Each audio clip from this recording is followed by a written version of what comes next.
Olá pessoal, no podcast de hoje estamos com um convidado marabaense. Ele é o irmão do Dr. Luigi que esteve aqui, é o Dr. Carleno Costa. Ele é gastrocirurgião, especialidade parecida com a do irmão dele. E hoje nós vamos falar aqui sobre a gastrocirurgia e suas áreas de atuação, suas novidades dentro da área e trazer também um pouco da história do Dr. Carleno, sua vivência, o que tem de novidade em Marabá. A gente estava conversando aqui um pouquinho antes, eu não sabia que tinha alguns procedimentos e eu fiquei surpreso. Sim. Então falta essa divulgação e o nosso papel aqui é estar divulgando para vocês exatamente que Marabá está crescendo, está se desenvolvendo no polo da medicina, mas a gente precisa falar para vocês que estão e o que a gente tem aqui. Então eu vou dizer para vocês rapidamente, nós temos aqui excelentes médicos que fizeram suas residências fora, em São Paulo e outros lugares, e todo mundo está voltando para a sua região. E a gente também está tendo novos procedimentos. E para deixar vocês felizes com essa novidade, a gente está trazendo então o Dr. Carleno para conversar um pouco com vocês hoje.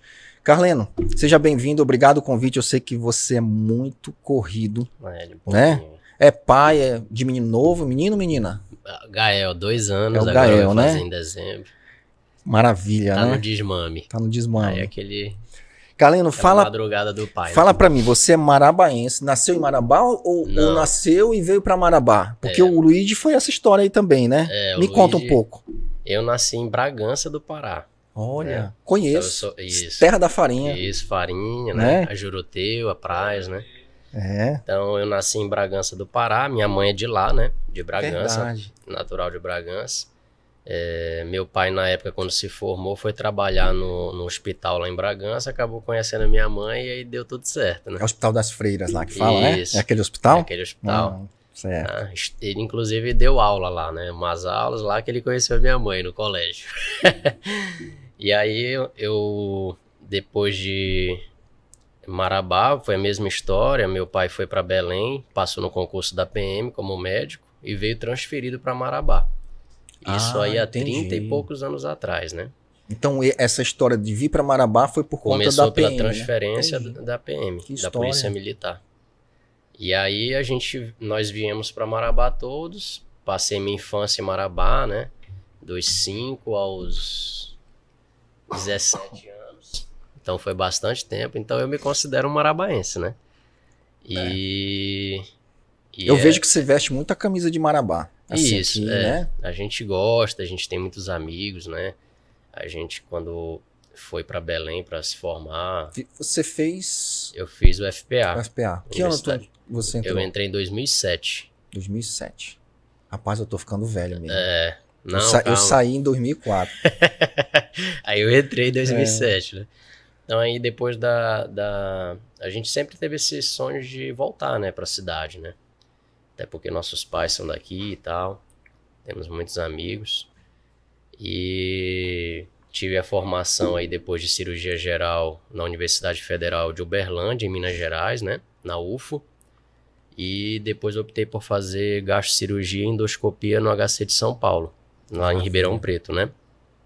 E aí, graças a Deus, tive uma experiência muito grande nesse hospital. Ribeirão é um polo da medicina no Brasil, um hospital lá altamente tecnológico. Sim. Inclusive hoje a parte cirúrgica, quando eu já estava saindo, já estava inserindo robô, inclusive, lá, né? Já tem essa vivência da cirurgia robótica, principalmente em casos oncológicos, digestivos, cirurgia de Whipple, que é no pâncreas, né? Gastrectomia. Gastro, duodeno, pancreatectomia. Isso aí. Acertei? Acertei. É a GDP, né? A sigla de quem não sabe falar é o GDP. GDP, né? E aí, hoje... Foi dessa cirurgia que eu acho que fazendo ela que deu Poxa, porque os pacientes aí meio que emagrecem, não foi? Não tem uma história assim? Isso. A gente pode até falar disso aí daqui a pouco. E aí aí sempre a gente teve esse sonho, né? De voltar para Marabá, de poder... A gente sabe da deficiência, né? Que é da saúde aqui. Principalmente no aspecto digestivo mesmo. As pessoas, elas têm um hábito aqui da nossa região muito ruim de comer. né? Então, comem muito em grande volume, carnes salgadas, carnes vermelhas em excesso. E isso são fatores de risco para doenças digestivas, né? E a gente via essa deficiência, o nosso pai, que também é a mesma área, já atuava aqui, e sempre falava pra gente, meus filhos, façam isso, porque tem muita gente doente, né, que precisa. E acabou que foi interessante. Eu fiz cirurgia geral e eu queria fazer cirurgia plástica. Essa história tu não sabe. Não sei. E aí, durante a residência, eu tive o contato no ambulatório, na parte da cirurgia plástica. E não foi muito meu perfil, não. Entendi. Eu não optei por ir avançar nessa área, né? Então, eu acabei mesmo indo para a área digestiva, que eu já gostava da fisiologia, da gastroenterologia, eu achava magnífico nessa parte não só digestiva, mas hormonal que tem, né? Sim. O trato digestivo, então... Na verdade, o trato digestivo é um órgão isso. neuroendócrino, imunológico. Isso. Completo, né? Completo. É isso mesmo. Não é? É um cérebro à parte, E né? aí, o que eu acho interessante da área hoje é que tá de 10 anos, talvez 15, vamos colocar 20 anos. Isso tá muito em voga hoje. Toda especialidade está olhando para o sistema gastrointestinal hoje, né? Isso mesmo. Não é? Todo mundo quer meter um... Isso, né? E aí vem até a parte microbiológica dos probióticos que vem avançando muito, que só fala nisso, né? Das bactérias comensais que vivem no trato digestivo. Perfeito. Para tudo, né? Para tudo.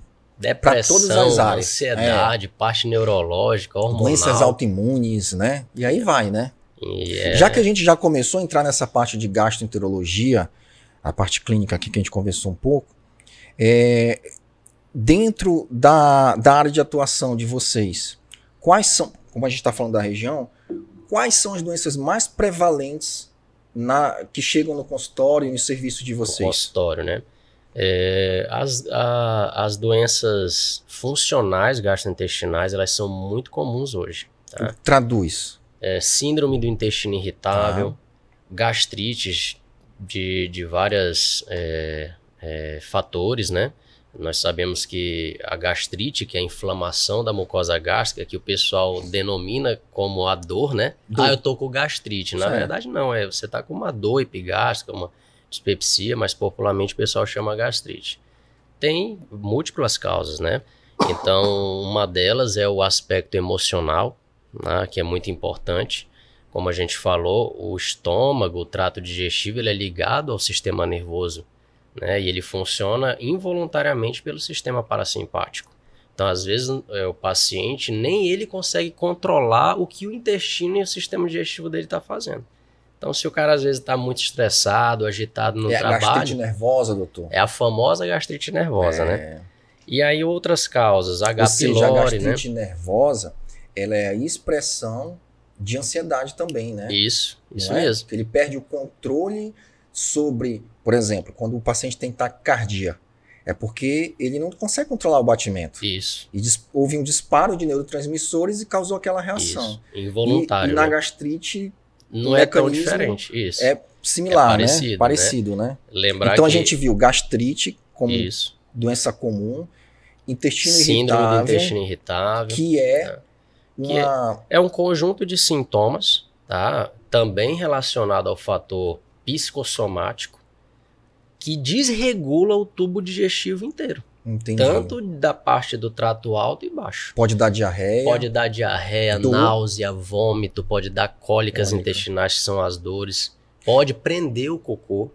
Então, é uma desregulação do tubo digestivo. E não é só a questão emocional, também tem uma questão de alimentos também. Alimentos, né? Desencadeia, alimentos. Temperos, né? Temperos, algumas bactérias ou vírus ou fungos, né? Que também podem atuar, alguns parasitas, ocasionando também alguma inflamação, alguma descompensação do trato digestivo. Então, hoje a maioria do ambulatório de gastro clínico, né? É isso. É isso. Da parte cirúrgica, hoje nós estamos em evidência, graças a Deus, a obesidade grave, né? Sim. A obesidade mórbida, estão procurando muito a gente pela questão da cirurgia bariátrica. Eu achei interessante que você falou assim, que a gente está falando de patologias. Isso. Aí a gente falou em 2 doenças, a gente falou na terceira. A terceira doença, pessoal, é a obesidade. Obesidade. É uma doença. né? Para quem não sabe, a gente vira e mexe e fala isso, a obesidade hoje é considerada uma doença. Uma doença crônica, que não tem cura. Ela tem controle. Perfeito. Né? Então, e complexa, né? Complexa. Então, ela não é só estrutural, pelo excesso de gordura que causa uma doença na gente. Ela é hormonal, ela é psicológica, ela é emocional, ela é tudo. Social. Ela é social. Né? Então, tá em enfoque pelo aumento de obesos no mundo, né? Pelas próprias questões, o mundo mudou, mundo mais agitado, as pessoas não se exercitam e consomem muitas comidas calóricas, industrializadas. Que no passado, como a gente corria atrás do alimento para caçar, nós conseguíamos se exercitar e ficar magrinho sempre. Perfeito. Hoje não, o cara tem tudo fácil e sem se exercitar. Então, Carleno, tá assim, procura também para cirurgia bariátrica no serviço. Dentro da cirurgia, eu acho que tem também a demanda da vesícula ali, né? Doenças da vesícula e vias biliares e pâncreas, tá? Mais comum, cálculos, certo? A pedra na vesícula. Pedra na vesícula, mas tem os pólipos, tem a vesícula em porcelana, tem doenças hepáticas também, tá? Como a esteatose hepática, que também é associada à obesidade, hoje muito comum. Cirrose, nódulos hepáticos, que é muito procurado para a gente estar avaliando também, que a pessoa hoje tem medo muito do câncer, né? Então, pâncreas, pancreatites crônicas, às vezes o paciente vem com a gente, tá? Doenças intestinais, que é muito comum também, pólipos, sangramentos intestinais, tá? Cólicas intestinais, que muitas das vezes, e é importante a gente estar falando disso, principalmente para rastreamento de câncer coloretal, muita gente não sabe que hoje é preconizado, por exemplo, a colonoscopia digestiva para pacientes acima de 45 anos sem sintomas. Tá? Precisa ter história familiar? Não precisa. Hoje em dia, no rastreamento, sem sintomas ou não tendo história de câncer na família, você tem que fazer, após 45 anos, uma colonoscopia. Um rastreamento. Um rastreamento. Primeiro rastreamento. Isso mesmo. Tá? Entendi.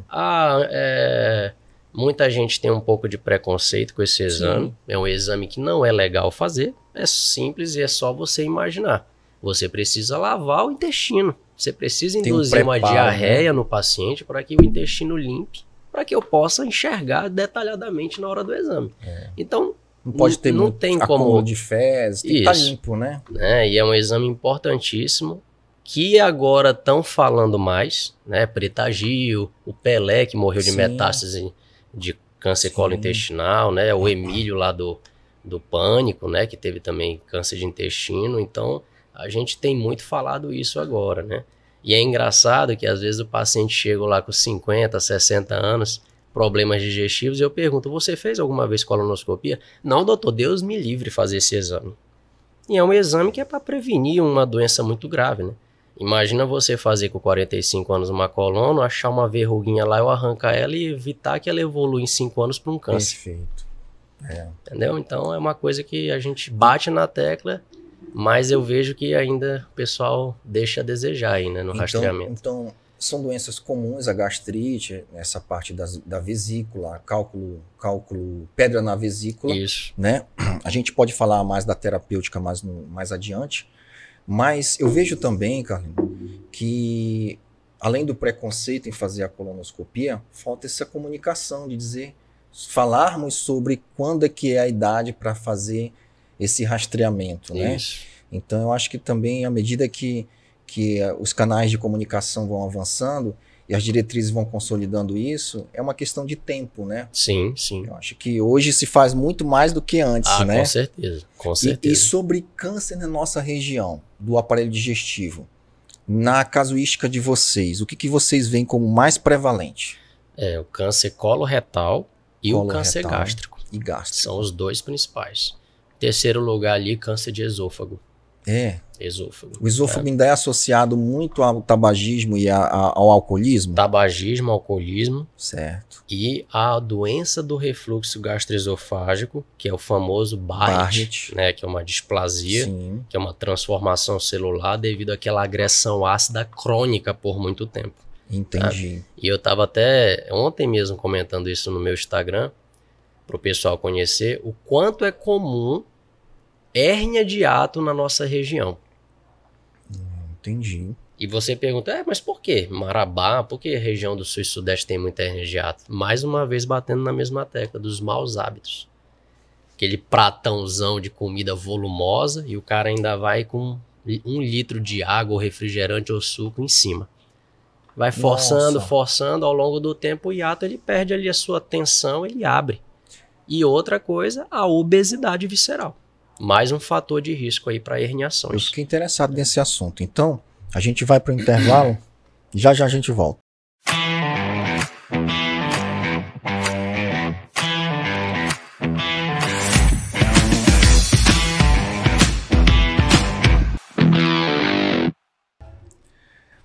Paramos, Carleno, na parte de refluxo. Isso, doença do refluxo. Inclusive, eu já te disse que eu tenho refluxo e hoje eu trato. Né? Trato com um colega médico. Certo. Depois eu vou trazer ele aqui também para dar oportunidade. Excelente. Todos, né? Na verdade, esse movimento aqui é para trazer todo mundo para a gente poder fortalecer a saúde, fortalecer geral, a saúde, né? Geral e local, né? Então, assim, nesse intervalo a gente conversou aqui rápido sobre a importância de se falar mais sobre refluxo. Sim. Porque é uma confusão em todos os ambulatórios, o refluxo. Vai no otorrino, vai comigo achando que é tireoide, né? Então, à noite é uma tosse crônica, é uma dor no peito. Fala um pouquinho mais aí do refluxo pra gente. A doença do refluxo gastrointestinal, o diagnóstico dela, ele é clínico, né? Certo. É só através dos sintomas, né?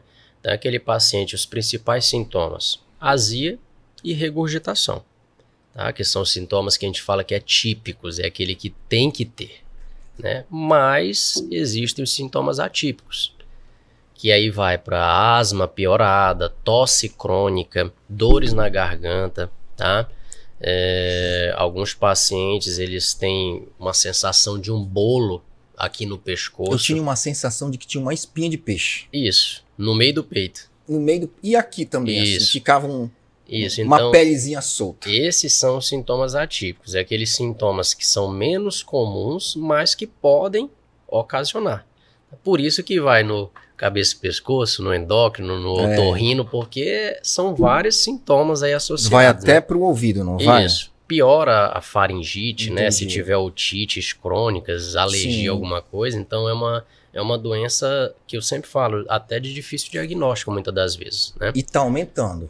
Tem aumentado, né? Como eu falo, a nossa região, a incidência de doença do refluxo ela é muito grande, que, na minha opinião, se deve muito aos maus hábitos alimentares. Claro que existem os fatores genéticos, né, medicamentosos, lembrar disso sempre. Medicamentos, eles podem causar, né, refluxo, tá? Lesões no esôfago, principalmente os AINES, anti-inflamatórios, e o pessoal adora comprar isso na farmácia sem prescrição médica, né? Que é o diclofenaco, ibuprofeno, nimesulida da vida. E aí, muitas das vezes, começa a criar lesões ali esofágicas. Porém, existem as hérnias, né? Hérnias de hiato, que o pessoal fala tanto nisso, né? O que é uma hérnia de hiato? É quando o hiato, que é um buraco que passa o esôfago e a aorta, ele acaba dilatando com o passar do tempo, devido ou à obesidade ou aos maus hábitos alimentares, em termos de quantidade de alimento que você come. Às vezes você come rápido, sem mastigar. Às vezes você come e depois já vai logo fazer alguma coisa. Entendo. Então não dá o tempo ali da digestão ser feita de uma maneira mais adequada. Tá? E a tendência dessa hérnia de hiato é você perder ali o esfíncter, a válvula que contém a acidez do estômago. Para não voltar. Então não tendo a válvula, você tem tipo um alargamento ali dessa passagem. Qualquer momento, a comida que você acabou de comer junto com o conteúdo ácido do estômago começa a fazer lesões no seu esôfago. E aí isso propicia os sintomas, o desconforto e até lesões aí que podem complicar no futuro. E isso complica muito também a parte metabólica, porque o paciente acaba se queixando de um sono muito desconfortável, acorda ele Isso. com dor, com azia, Tosses, tosse, e acaba virando um problema de sono crônico, e distúrbio do sono leva a uma série de outros acaba problemas, com a qualidade né? de vida da Acabou, pessoa. né? Então, Ela realmente procura, muitos pacientes procuram mesmo desesperado, às vezes, para tentar ajudar. e para esse caso, tem tratamento clínico e tem tratamento cirúrgico, Isso, né? O isso. tratamento cirúrgico é quando? Tratamento cirúrgico é quando nós temos, por exemplo, uma hérnia de hiato muito volumosa, com lesões já no esôfago, lesões graves, como erosões mais extensas, estenoses do esôfago, tá? Que atrapalham inclusive a passagem da comida. Barrett, que também é uma displasia, uma transformação, tá? E também aqueles pacientes muito sintomáticos que você já tentou um tratamento clínico e mesmo assim ele ainda não ficou bacana. Então, geralmente esses pacientes, principalmente jovens, imagine um paciente de 20 anos com refluxo intenso.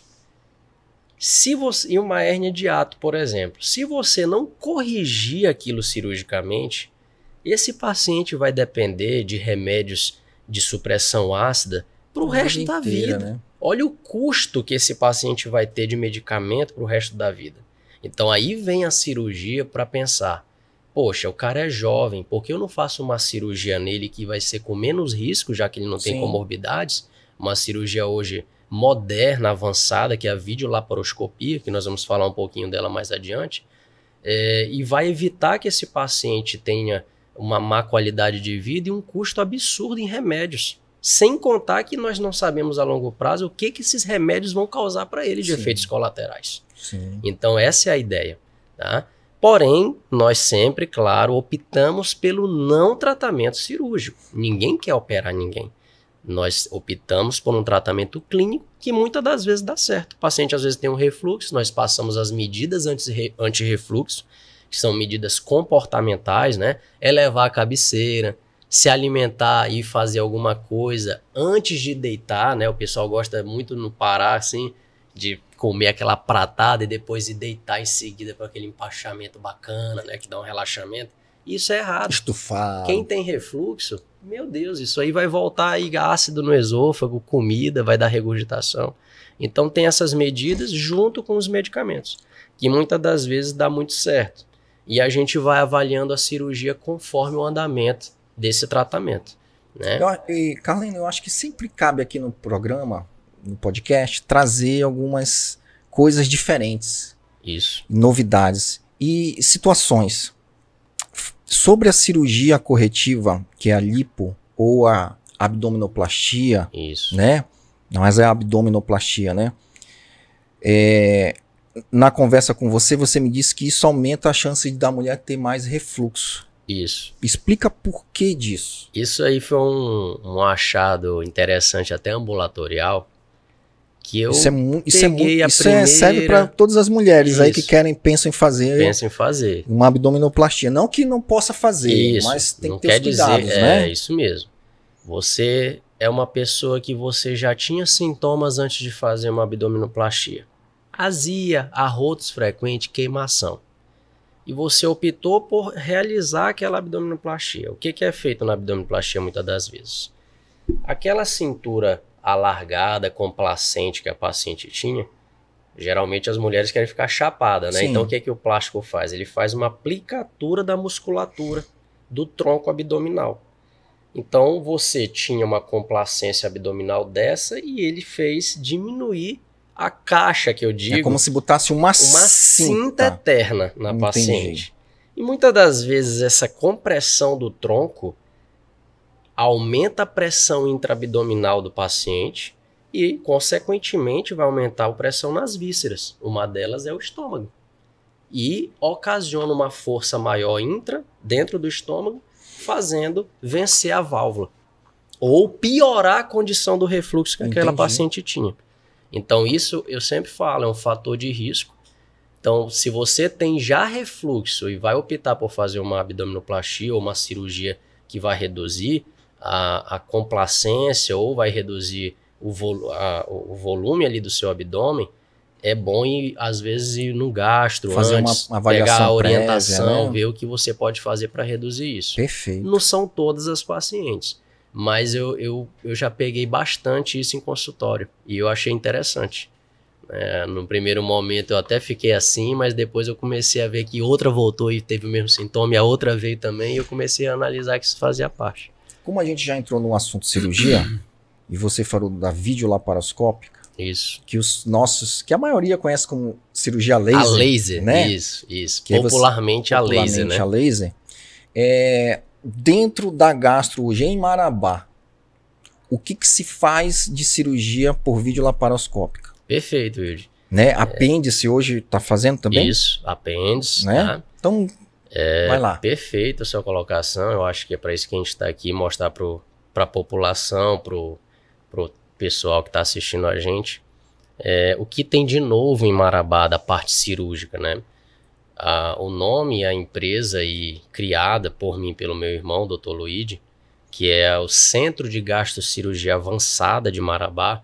O nome avançado está justamente no que a gente está conversando agora. São cirurgias que outra hora fazia só naquele velho corte, né, extenso na barriga, causando complicações, diminuindo infecção de ferida, prolongando a recuperação do paciente, tirando ele até das suas atividades habituais. E aí chega a videolaparoscopia, que são microcortes, né, microincisões, que o paciente muitas das vezes vai de alta no outro dia para casa e com 14 dias já volta às suas atividades normais, tá? Inclusive 1 mês podendo fazer academia, exercícios mais intensos. Hoje nós realizamos aí cirurgias bariátricas, né, por videolaparoscopia, realizamos cirurgias de hérnias de parede abdominais, então hérnias inguinais, hérnias ventrais. Realizamos também apendicectomia, como você estava mesmo dizendo, por videolaparoscopia. As cirurgias do refluxo, como a gente estava acabando de dizer, nós também fazemos por videolaparoscopia. Colecistectomias, né, algumas ressecções de nódulos hepáticos também. Gastrectomias também, né? A própria cirurgia bariátrica é uma gastroplastia, né, que envolve o estômago. Cirurgias de lesões de baço. Então, assim, hoje, tudo que você possa imaginar da parte digestiva, de órgãos abdominais, nós conseguimos realizar por videolaparoscopia. Tá? Quando não realizamos por videolaparoscopia, temos a possibilidade de realizar microcirurgias endoscópicas, que são as cirurgias orificiais. Ou seja, nós não abrimos o doente pela barriga. Nós vamos por dentro pelo tubo digestivo e conseguimos tirar lesões, fazer microincisões, por exemplo, a CPRE. Já fala pra gente que é aí. a colangiopancreatografia retrógrada endoscópica, né? É aquela situação que se tem uma pedrazinha na vesícula, ela sai e vai lá e impacta no esfíncter de Oddi, é isso? Né? No esfíncter? Na verdade, no esfíncter de Oddi, né? Que é ali o final da desembocadura do conteúdo biliar que vem do fígado, né? Esse cálculo, muitas das vezes, ele pode impactar, levando a colangite, icterícia, que é o amarelão nos olhos, né? Sim. Que o pessoal tem medo. Só que às vezes essa pedrinha ela pode ficar ali flutuando no canal. A pessoa come, o fluxo de bile aumenta e obstrui, causando a dor. Entendi. Como se fosse a vesícula. Depois que a pessoa para de comer, a pedrinha sai, flutua e melhora a dor. Então isso aí também não pode deixar no paciente porque causa dor nele, piora aí a alimentação dele. E se essa pedra passar na papila, no esfíncter de Oddi, causa um edema e pode levar a pancreatites agudas, que são altamente graves. Gravíssimo. Principalmente em paciente jovem, tá? Que a inflamação é maior. Então, e pacientes também obesos, que é muito perigoso, tá? Que você sabe que a condição do cálculo, a produção do cálculo é muito comum em pacientes obesos. É um fator de risco, inclusive, para criar pedras, né? Então, a gente utiliza esse procedimento avançado que eu estava falando da CPRE, via endoscópica, tá? Que outra hora era preciso abrir a barriga do paciente, abrir o colédoco, abrir o duodeno e fazer um corte aberto na papila e depois sair fechando tudo e colocando um monte de dreno. Uma cirurgia que a recuperação era 30, 40 dias. E uma CPRE com endoscopia, você faz um cortezinho por dentro já da tripa, do intestino, Sim. tira a pedrinha com uma pinça auxiliar endoscópica e o paciente muitas das vezes pode ir de alta para casa no outro dia viver normal. Que maravilha. Normal, pode se exercitar, pode correr, pode fazer o que ele quiser. Eu fico pensando o tanto de gente que complicou ao longo dos anos aí atrás, faleceu por isso, né? E hoje é um procedimento tranquilo, né? Isso, tranquilo. Né? Isso aí é até bacana a gente falar, né? Nada é tranquilo quando a gente... Claro que ele tem as suas complicações, mas quando você tem uma equipe já familiarizada, com treinamento, essas complicações são reduzidas abaixo de 1%. Né? Então, é aquilo que eu falo. Por exemplo, cirurgia bariátrica. Me fala. Que há um tempo atrás falava em cirurgia bariátrica para quem ouvia, e até hoje ainda tem esse preconceito. Meu Deus, você é louco, o que você vai fazer da sua vida? Fulana morreu fazendo essa cirurgia bariátrica. E hoje o risco de morrer numa cirurgia bariátrica é reduzido a menos de 2%. Mas eu confesso que 12 anos atrás, eu não encaminhava muitos pacientes para bariátrica. Eu desencorajava o paciente, né? Primeiro porque, assim, a técnica estava se consolidando, né? E a gente fica, como médico clínico, a gente fica esperando para ver essa consolidação, os papers, os trabalhos, os resultados, né? E tal. E depois a gente passa até a indicar para membros da nossa família. Minhas irmãs são, as duas são bariátricas, né? Interessante. Então, assim, para você ver que a gente espera para saber... espera para ver o momento mais adequado para a gente tomar uma certa conduta. Então, às vezes a gente muda a nossa conduta ao longo do tempo. Graças isso é natural. Isso, e né? a medicina ela é evolutiva, né? Então, hoje, eu não tenho resistência nenhuma em encaminhar o paciente para a bariátrica, desde que preencha os critérios e seja um desejo dele e não tenha contraindicações. Isso mesmo. Ponto. Né? Porque é o padrão ouro hoje do processo de emagrecimento. Isso é fato. Para obesidade grave. Para obesidade grave, né? Então, a gente pode também... E quando feito em mãos hábeis, técnicas e com validação da técnica, né? Hoje, eu não sei se é área de atuação, especialidade, me diz aí. O resultado ele é muito melhor, com menos complicação. Com certeza. Hoje precisa de título, como é que funciona isso? O cirurgião do aparelho digestivo, ele é habilitado a fazer cirurgia bariátrica, tá? Mas tem cada vez mais se criado uma força, que é uma nova sociedade, que é a Sociedade Brasileira de Cirurgia Bariátrica e Metabólica, tem criado como se fosse uma nova subespecialidade dentro da cirurgia digestiva, tá?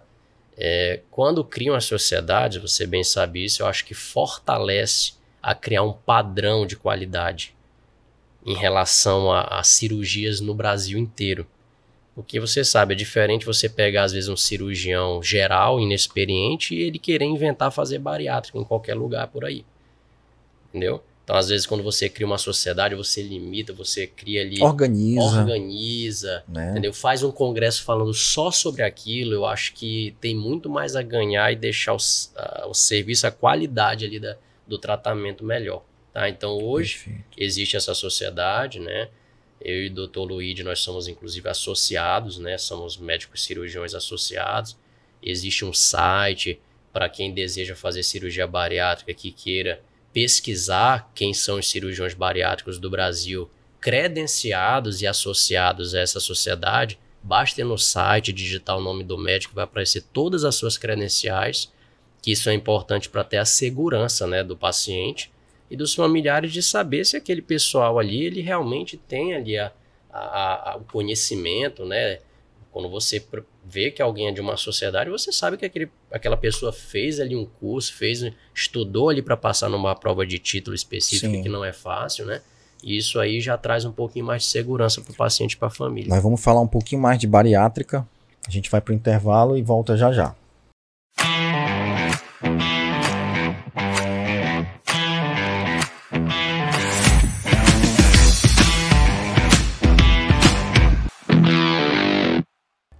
Carleno, o assunto bariátrico sempre chama muita atenção, sempre, né? E Eu sei que tem que ter uma indicação muito top, muito bem indicado para fazer a cirurgia. Alguns pacientes ainda têm muito preconceito, medo, por alguma experiência que teve negativa com um amigo, com uma família, mas como você disse, em boas mãos, com uma equipe top, a chance de complicação é mínima hoje, né? Com certeza. E dentro do dia a dia de vocês, quais são as técnicas que vocês mais utilizam e o que é de rotina dentro desse serviço de vocês aí? Perfeito, tá? No nosso serviço de cirurgia bariátrica, as técnicas mais realizadas são duas, né? Que é a padronizada, inclusive mundialmente, que é o sleeve gástrico, a gastrectomia vertical, tá? E o bypass, tá? Que é aquela gastrectomia ali que você faz um paute gástrico pequeno e faz ali um desvio dos intestinos. Não mexe no estômago? Mexe no estômago. Entendi. Um pouquinho. Isso. Não muito, não né? Não muito, né? Na verdade, o bypass você mexe mais que o sleeve no estômago, né? A bypass é aquela da derivação da capela que falava? Isso, essa mesmo. É essa? É. Essa, Tá? né? Você, na verdade, faz uma secção no estômago, fazendo um estômagozinho de 20 a 30 ml, que é o paute gástrico, a bolsa gástrica. Sim. E pega 200 centímetros em média ali do intestino e anastomosa nesse novo estômago. O estômago excluído, que é o resto do estômago que ficou duodeno ali, a parte biliopancreática, elas ficam meio que isoladas do paciente. Entendi. Elas vão se encontrar lá embaixo na nova emenda intestinal. Entendo. Então hoje no serviço vocês têm mais sleeve ou bypass realizados? É meio que meio a meio. Tá? Isso vai depender da indicação do paciente, dos detalhes daquela consulta pormenorizada antes de você indicar, né?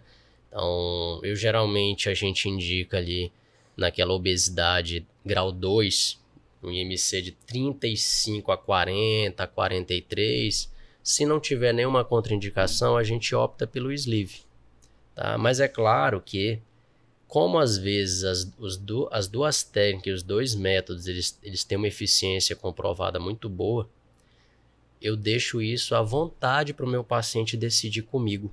Certo. Porque às vezes eu quero indicar um sleeve e a mãe do cara, o tio, a avó fez bypass, se deu bem. Não, doutor, eu quero só se for bypass. Então eu meio que compartilho a indicação com o meu paciente. Se não tem contraindicação para realizar as duas, ele decide. Eu deixo ele bem à vontade, entendeu? Show. Que vai dar resultados semelhantes, inclusive. Tem aquele negócio de que o bypass perde mais, né? Isso eu tenho visto aí que não é bem assim. Entendo. Tem pacientes de sleeve meu e do Dr. Luigi que perderam muito mais do que pacientes de bypass. Que explica que nós somos seres individuais. Agora, cada um tem um jeito. Agora, né? Deixa eu te fazer uma pergunta. A gente tem reganho de peso que pode acontecer, isso já está estatístico, por conta mais da questão comportamental, às vezes, do paciente. Isso. Né? É fato que em 10 anos a gente já começa a ver os pacientes voltando aos consultórios, né? Tanto do gasto para fazer uma cirurgia revisional. Isso, né? isso. Mas assim, entrando nessa questão entre sleeve e bypass, eu já vi paciente voltar no consultório comigo, não era um paciente de vocês, tá? Ganhando peso novamente, recuperou todo o peso ou próximo disso, e eles tinham feito sleeve. Isso. Mas eu ainda não vi o contrário. O paciente que fez o bypass reganhar o peso. Eu não vejo muito. Aí, eu te deixei agora para você responder. Me diz aí. Eu tô te falando da minha vivência no consultório. Mas isso já está também catalogado nos papers, nos estudos? Já está sim, tá? O bypass, nos estudos, ele fala que o reganho a longo prazo, ele é menos do que o sleeve. Certo. Tá? Porém, isso é o que eu te falo, depende da equipe. Depende do sleeve se foi realizado bem feito. Será que o cara realmente fez um sleeve bem fininho, bonitinho, tirando o fundo gástrico e o corpo? Entendo. Ou ele fez um sleeve mais ou menos, deixando a bolsa dilatada, com uma capacidade grande do paciente? Lembrando que a longo prazo, o sleeve do paciente pode quadruplicar de complacência e volume. Então, Entendi. será que esse paciente ficou acompanhando o seu cirurgião bariátrico também? Principalmente quando ele percebeu que voltou a começar a ganhar peso? Então tem tudo isso. Entendo. E a gente que tem, às vezes, um contato maior com o paciente bariátrico, eu posso dizer para você, no meu consultório, já veio mais paciente com bypass com reganho de peso depois de 8, 10 anos do que sleeve. Eita aí. Mais de 8, para te ter uma ideia, eu acho, nos últimos 4 meses. Querendo uma solução para, de novo, tentar algo que faça perdê-lo peso. Agora vamos lá de novo. Que é... Aí você vai fazer a revisão do paciente. Se ele fez o sleeve, qual é a solução? Isso. É. Fez o sleeve. Você avalia a técnica operatória, como eu falei. Se realmente, será que o cara tirou todo o fundo gástrico? Às vezes eu faço, paciente que eu recebo de sleeve, eu faço endoscopia. Parece que o estômago tá normal. Tem fundo, tem corpo. Por que esse paciente eu não posso tentar fazer um re-sleeve? Entendo. Eu vou operá-lo novamente e vou novamente confeccionar o novo tubo dele para dar uma chance para ele antes de fazer um bypass. Certo. É uma opção. Uma opção. Outra opção, viu o sleeve? Não, é um sleeve bem feito. Não tem mais aqui o que fazer. Eu posso transformar esse sleeve num bypass. Entendo. Entendi? Então Entendeu? tem essas possibilidades. E ainda existe outras técnicas atuais em estudos, tá? Que não é liberado ainda pelo CRM, que eu fui agora para o Congresso Nacional e a gente teve a oportunidade de ver vários resultados experimentais de estudos, tá? Em grandes escolas, que são as interposições ileais. Aí vem mais de umas 6, 5 técnicas novas de cirurgias revisionais. Uma delas é o SADS, cirurgia de SADS, né, que está avançando muito e já tem muita equipe de cirurgia bariátrica fazendo nesses casos de bypass que reengordaram. Entendo. Então, é uma coisa que a gente... Claro, é uma cirurgia revisional, não é uma cirurgia simples. O paciente vai comigo no consultório e eu falo para ele. É uma cirurgia que não é mais uma cirurgia de primeira vez. É uma cirurgia que agora vai ter um pouquinho mais de complicações. Então, o risco de complicação numa cirurgia revisional é maior do que se for operar de primeira vez. Tá? E no caso do paciente com bypass, que teve o reganho, Certo. qual a opção? Aí, hoje, nós primeiros fazemos... Faz a revisional também? Primeira coisa, saber se esse paciente perdeu as suas consultas com os multiprofissionais. Perfeito. Antes da gente pensar em saber se é algo técnico da cirurgia em si, tem que saber se esse paciente está fazendo acompanhamento certinho com o seu nutricionista, com o seu personal trainer, está se exercitando rotineiramente, ele está indo no psicólogo, está indo no endócrino. Você está indo? A maioria das vezes fala, doutor, faz 5 anos que eu não vou em nenhum desses profissionais. Então a primeira coisa é essa. Certo. Aí você faz ele resgatar e trazer de volta para esses acompanhamentos. Aí, por exemplo, eu vou no Dr. Wilde. Será que eu não consigo fazer uns medicamentos antes? Que tem muitos medicamentos hoje atuais bons para perda de peso. Tem vários estudos também nesse caso. Isso. De análogo do GLP-1, ou por exemplo. Eu prefiro logo me submeter a uma segunda cirurgia bariátrica que o risco aumenta. Tá entendendo? Sim. Depois que eu tentar esse tratamento novamente, que é o resgate do doente para os seus multiprofissionais, e ver que ele realmente não está andando bem, mesmo com as consultas, com o remédio medicamentoso, aí eu vou para um segundo momento. Avaliar a técnica que foi feita nele, através dos exames endoscópicos.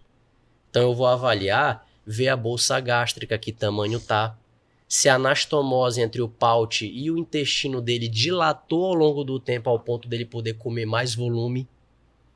E aí chega o tratamento, antes de ir para uma cirurgia revisional, os tratamentos menos invasivos, endoscópicos, que é o plasma de argônio e as endossuturas, que eu vou tentar diminuir esses espaços ou com o plasma de argônio ou com as endossuturas, trazendo de novo uma restrição para esse doente não comer.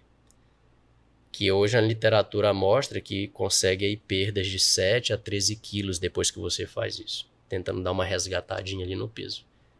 E aí, se você vê que isso aí não foi suficiente, aí sim você pensa em realizar uma cirurgia revisional. Então a gente deixa a cirurgia revisional para último. Entendi. Como é que a gente fala? A última projétil ali da arma, né? A última arma que a gente tem para poder tentar ajudar esse paciente. Entendo. Então, mas a mensagem também, né, Carleno, é essa que você falou, do paciente entender que a cirurgia bariátrica, ela não é para o paciente voltar a comer muito, é para viver bem, Viver bem.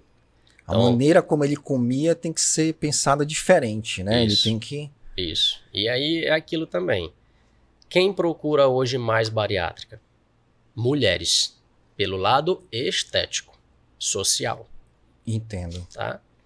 Então, a estética vai vir em consequência de buscar a saúde, que é fazer perder o excesso de peso que está causando a doença. E lembrar que nem sempre, por exemplo, eu tenho uma paciente que é super obesa, o IMC acima de 50. Talvez essa paciente eu não vou conseguir fazer ela ficar com IMC de 20, 23, 22. Mas se ela é super obesa e eu trazer o IMC dela para ser uma obesidade grau 1, ela já teve um ganho grande na saúde dela. Tremendo. Ela não vai deixar de ser obesa. De vida, né? Entendeu? Ela não vai deixar de ser obesa. Anos de vida. Mas ela ganhou muito mais saúde na vida dela.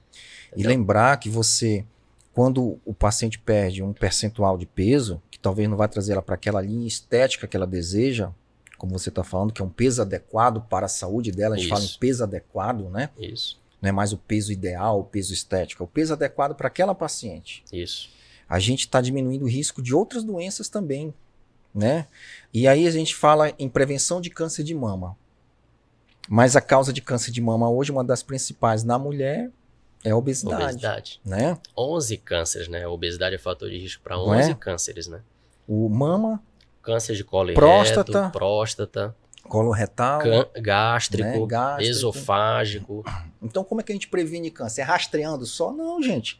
É cuidando da saúde, Cuidando na da alimentação, saúde. no exercício, né? Isso mesmo. Aí o pessoal tem um medo tremendo de câncer, que tem que ter, eu não estou dizendo para não ter, e não busca mas não prevenção. busca fazer, ele bota na mão do cirurgião e diz assim, tá aqui, doutor. Corrija a coisa agora, né? Mas na hora que vem pro lado dele, para dizer assim, da autorresponsabilidade, eles fogem. Isso né? mesmo. Então, a decisão ela é compartilhada, a responsabilidade também.